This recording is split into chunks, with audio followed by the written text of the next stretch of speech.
Hello everyone, welcome back to my channel মধুর মন মসজিদে আপনাদের সবাইকে আমি স্বাগত জানাই। আপনারা সবাই কেমন আছেন? আশা করি আপনারা সবাই খুব ভালো আছেন।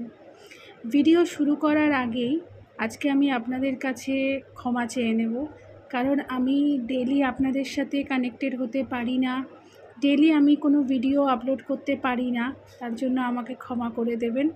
আমি যখনই সুযোগ পাই, সময় পাই, তখনই আমি কিছু না কিছু আপলোড করতে থাকি। তো আপনারা দয়া করে আমাকে সাপোর্ট করবেন, আর যারা আমার চ্যানেলে আছেন তাদেরকে থ্যাংক ইউ সো মাচ। আজকে আমি আবারও বেরিয়ে পড়েছি একটু বেরু করতে। কোথায় যাচ্ছি, কি করছি তা অবশ্যই আপনাদের সাথে শেয়ার করব, কিন্তু কোথায় যাচ্ছি সেটা আজকে আমি আপনাদেরকে বলবো না, আপনাদেরকে অন্য একজন বলবেন। চলুন দেখি। কোথায় যাচ্ছ তুমি?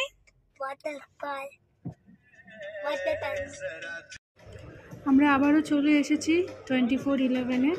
আমি আমার আগের একটি ব্লগে এই জায়গাটা সম্পর্কে বলেছিলাম। ভীষণ সুন্দর জায়গা। আপনারা যদি মনে করেন যে এমনি টাইম পাস করার জন্য বা শুধু একটুখানি সুইমিং পুলে আপনারা রিল্যাক্স করবেন বলে ঘুরতে যেতে, তো অবশ্যই আপনারা 24/11-এ আসতে পারেন। ভীষণ ভালো অ্যাটমসফিয়ার, স্টাফদের বিহেভিয়ারও ভীষণ ভালো।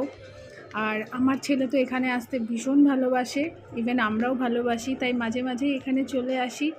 আর এটা আমার বাড়ির থেকে খুব কাছেও, তো সেই জন্য এখানে প্রায় আমাদের আসা হয়।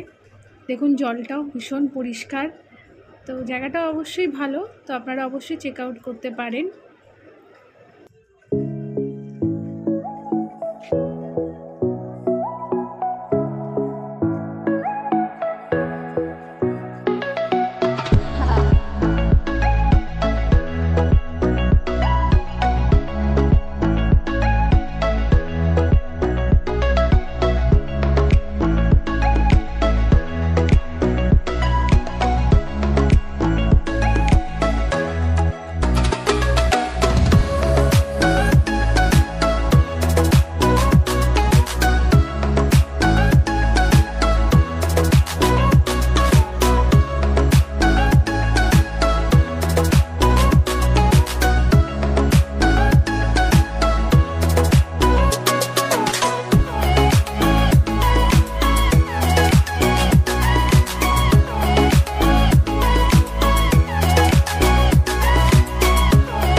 জলের মধ্যে এতক্ষণ ধরে জাম্পিং জপাক করার পরে আমাদের সবারই ভীষণ খিদে পেয়ে গিয়েছিল, স্পেশালি বাবু এবং আহানার।